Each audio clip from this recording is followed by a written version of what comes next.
আসসালামু আলাইকুম viewers, welcome to my new blog. আশা করি আপনারা সকলেই ভালো আছেন। আল্লাহর রহমতে আমিও অনেক ভালো আছি। যারা যারা আমার ভিডিওটি দেখবেন অবশ্যই আমার চ্যানেলটিকে সাবস্ক্রাইব করে আমার ভিডিওতে একটি লাইক দিয়ে যাবেন। আমি আজকে বানাবো chicken potato and chicken roll kebab. আজকে পটেটো এবং চিকেন রোল কাবাব বানাতে বানাতে আমি এর সাথে একটা কথা শেয়ার করব, সেটা হচ্ছে বর্তমানে ছেলেদের মুখে প্রচলিত একটা কথা। তো চলুন শুরু করা যাক। বর্তমান ছেলেরা একটা কথা প্রচলন করেছে যে 4 বিয়ে সুন্নত। যে ছেলেগুলো বলে যে 4 বিয়ে সুন্নত, সেই ছেলেদেরকে যদি জিজ্ঞাসা করা যায় যে বলুন তো সারাদিনে ফরজ নামাজ কয় রাকাত, আমার মনে হয় না বলতে পারবে। কারণ কোনো হাদিসেই বলা নেই যে 4 বিয়ে সুন্নত। বরং হাদিসে বলা আছে যে একটি পুরুষ 4টি বিয়ে করতে পারবে, 4টির বেশি বিয়ে করতে পারবে না। 4টির বেশি বিয়ে একসাথে করলে সেটা হারাম হবে। একটা সময় ছিল যখন পুরুষেরা নারীদেরকে সম্মান করত না, স্ত্রীদেরকে সম্মান করত না। সেই সময় মানুষের হায়াত ছিল অনেক বেশি, তাই তারা 100-150 বিয়ে পর্যন্ত করে ফেলতো। তাই আল্লাহ তাআলা একজন পুরুষ যেন সীমা লঙ্ঘন না করে, তাই 4টি বিয়ে সীমাবদ্ধ করে দিয়েছে। মানুষের প্রথম বিয়েও অনেক সময় ফরজ হয়, অনেক সময় নফল, অনেক সময় সুন্নত ইবাদত হয়। অনেক পুরুষ আছে যারা শারীরিকভাবে সক্ষম এবং কোনো প্রকার পাপে লিপ্ত হয়নি এবং ভবিষ্যতেও কোনো প্রকার পাপ কাজে লিপ্ত হওয়ার সম্ভাবনা নেই। এই ধরনের পুরুষের প্রথম বিয়ে হচ্ছে নফল ইবাদতে। আর এমন পুরুষ যারা এই মুহূর্তে বিয়ে না করলে ভবিষ্যতে পাপ কাজে লিপ্ত হওয়ার সম্ভাবনা রয়েছে, সেই ধরনের পুরুষদের জন্য প্রথম বিয়ে হচ্ছে সুন্নত। আর যে পুরুষেরা অলরেডি পাপ কাজে লিপ্ত হয়ে পড়েছে তাদের জন্য বিয়ে হচ্ছে ফরজ।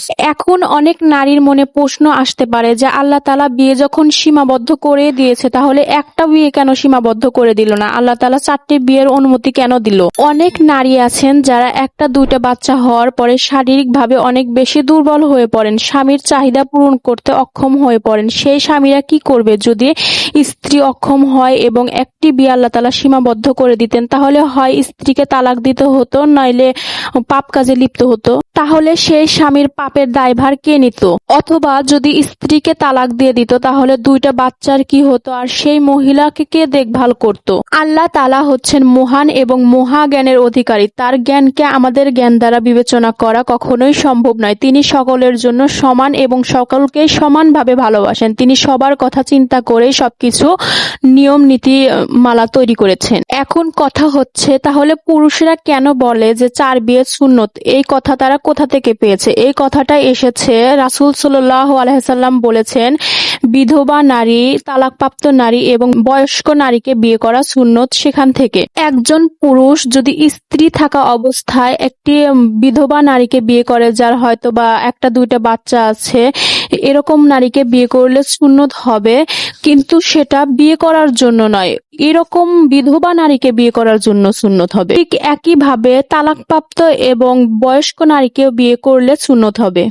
আল্লাহ তাআলা আরো একটি কথা স্পষ্টভাবে বলে দিয়েছেন, যদি কোনো পুরুষ 4টি স্ত্রীর মধ্যে সমান বিচার করতে পারে তাহলেই সেই পুরুষ একাধিক বিয়ে করতে পারবে। আর যে পুরুষ 4টি স্ত্রীর মধ্যে সমান বিচার করতে পারবে না সেই পুরুষ একাধিক বিয়ে করতে পারবে না। যদিও আল্লাহ তাআলা আরো একটি কথা বলেছেন যে 4টি স্ত্রীকে এক সমান ভালোবাসা সম্ভব নয়, কোনো না কোনো স্ত্রীর প্রতি ভালোবাসা বেশি থাকতে পারে, তবে সেটা যেন স্ত্রীদের সামনে প্রকাশ না পায়, সেটা ভিতরে রাখতে হবে এবং সকল স্ত্রীদের মধ্যে সমান বিচার করতে হবে।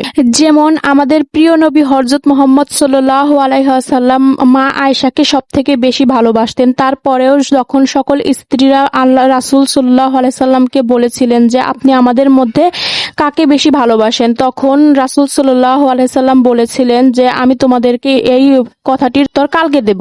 এবং সেই রাতে রাসূল সাল্লাল্লাহু আলাইহি ওয়াসাল্লাম সকল স্ত্রীর ঘরে গেলেন এবং 2টি করে খেজুর দিয়ে বললেন, এই কথা তুমি কাউকে বলবে না। পরের দিন সকালে যখন স্ত্রীরা সকলে একসাথে হয়ে রাসূল সাল্লাল্লাহু আলাইহি ওয়াসাল্লামকে জিজ্ঞাসা করলেন আপনি কাকে বেশি ভালোবাসেন, রাসূল সাল্লাল্লাহু আলাইহি ওয়াসাল্লাম তখন বললেন, আমি কাল রাতে যার ঘরে ঢুকে 2টি খেজুর দিয়েছি আমি তাকে সবথেকে বেশি ভালোবাসি। এবং সকল স্ত্রী খুশি হয়ে গেলেন। আরো একটা হাদিসে এসেছে যে রাসূল সাল্লাল্লাহু আলাইহি ওয়াসাল্লামের এক স্ত্রী পায়েস রান্না করেছিল এবং মা আয়েশার ঘরে নিয়ে এসেছিল রাসূল সাল্লাল্লাহু আলাইহি ওয়াসাল্লাম এবং মা আয়েশাকে খাওয়ার জন্য। মা আয়েশা তখন পায়েস নিয়ে সেই বিবির গালে লাগিয়ে দিয়েছিল এবং যখন রাসূল সাল্লাল্লাহু আলাইহি ওয়াসাল্লাম বাড়িতে ফিরে আসে তখন সেই মা রাসূল সাল্লাল্লাহু আলাইহি সাল্লামের কাছে আসেন এবং বিচার দেন। তখন রাসূল সাল্লাল্লাহু আলাইহি সাল্লাম বলেন, তুমিও ওর গালে পায়েস লাগিয়ে দাও। তখন সেই বিবি মা আয়েশার গালে ইচ্ছেমতো পায়েস লাগিয়ে দেয়। আজকের দিনের কোনো পুরুষ 4টি বিয়ে করলে এমন বিচার কি করতে পারত? এখনকার পুরুষেরা তো দ্বিতীয় বিয়ে করলে প্রথম স্ত্রীর কোনো খোঁজ খবরই রাখে না। এতগুলো হাদিসের কোনোটাই হয়তো আজকের দিনের পুরুষেরা জানে না, কিন্তু 4 বিয়ে সুন্নত এই কথাটা ঠাস করে মুখের উপর স্ত্রীর বলে দিতে পারে। এতটুকুই কথা বলার ছিল। আজকের মতো এখানেই শেষ, এবং আপনারা আমার এই ভিডিওটি বেশি বেশি লাইক এবং শেয়ার দিয়ে যাবেন, যেন আমার এই ভিডিওটি অবুঝ পুরুষদের কাছে পৌঁছায় এবং তারা বুঝতে পারে। হতে পারে আমার এই কথাগুলোকে ওসিলা বানিয়ে আল্লাহ তাআলা কোনো অবুঝ পুরুষকে সঠিক জ্ঞান দান করলো।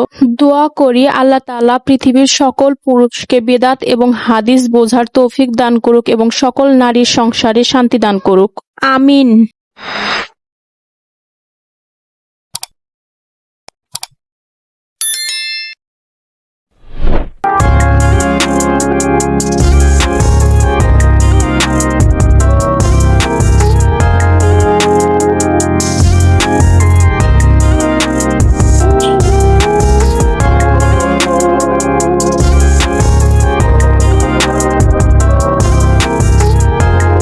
আজকের মতো ভিডিও এখানেই শেষ করছি। আমার ভিডিওটি কেমন লাগলো কমেন্ট করে অবশ্যই জানাবেন, এবং আমার ভিডিওটি যদি ভালো লেগে থাকে তাহলে একটা লাইক এবং আমার চ্যানেলটিকে সাবস্ক্রাইব করে দিয়ে যাবেন।